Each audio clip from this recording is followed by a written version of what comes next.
Places of learning come far and wide. About 50 kilometers from Deelsville is Boshoff, and maybe 20 kilometers from Boshoff is Langkop.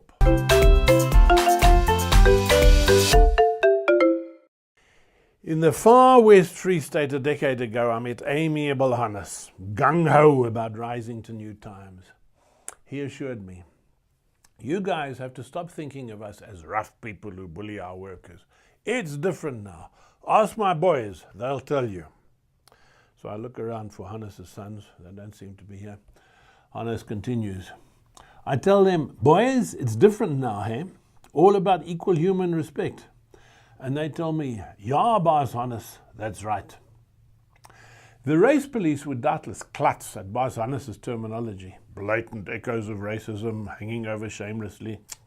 As I see it, Hannes' heart had shifted magnificently. His lexicon, and for that matter his workers' lexicon, may lag a tad, but to me that's less than wicked. They're catching up. In a similar geography last week, I beheld our times moving further. 3 little stories here. Story 1, Saturday lunch. Several people are gathered at a Dorp hotel that was white man's land from the Great Trek onwards. One only of these persons is dark, sparky Chris. The beer is flowing, the pool table is hectic, the non-smoking law is still in the post. It's raucous, it's ribald, it's rollicking. And then enter a guy whose appearance tells his history. Bottles have played a big part. Fists probably too, until some years ago. His career has not been in offices. His politics did not incline towards the progs. Progs? For Hollard maintenance man Vuyani and other young people, the progressives were the most anti-apartheid party in the old parliament. And I want to say thanks, Vuyani, for your review of the stoep. The new guy looks around. He sees Chris sitting down to his steak, and he stares. He stares too long for comfort. This is ominous. I'm right between him and Chris. I'm going to have to do something. I don't know what that something is, and I don't think I like it. New guy bursts into a babble of Afrikaans, hard to make out. He stops suddenly, he faces Chris, and he says in English, loud, clarion is cheering a rugby team, "I love you, I love you, I love you." He turns to the rest of us, and he mumbles in a sort of an afterthoughtish way, "It's okay, I love you too." And then he leaves.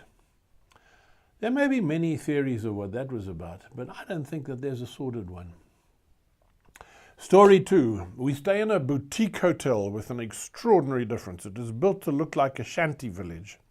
It is tended luxuriously by a young Malawian who designates himself butler and who is a phenomenon in the quality and the quantity of his work, in his interests, in his studies, in his extramural pursuits.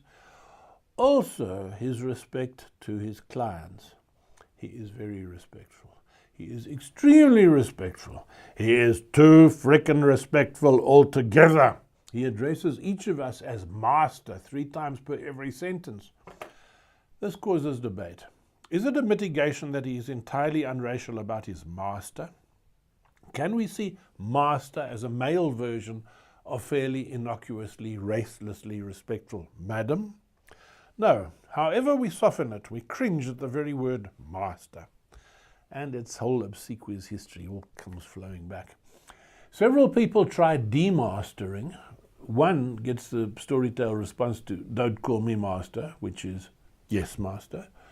After a long evening seminar, I think that I've done it. But by morning, I'm master again. Now, here's a real curveball question for Unfolding Africa.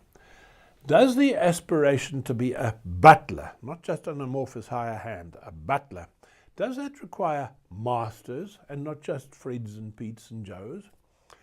Would the decent thing be that we stifle our post-colonial sensitivities to uphold the self-image of a young person attuning to a decolonization that began decades before he was born?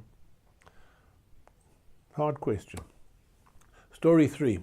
Our core congregation is 8 Afrikaners, 2 persons whose forebears hailed from Britain, and black homegrown Tswana Chris. When Chris pulls off a brilliant, maybe lucky, move at the pool table, one of the locals shouts out admiringly, "Mooi squirt, Engelsman." Amen. Will the race police care to tell us again how nothing has changed?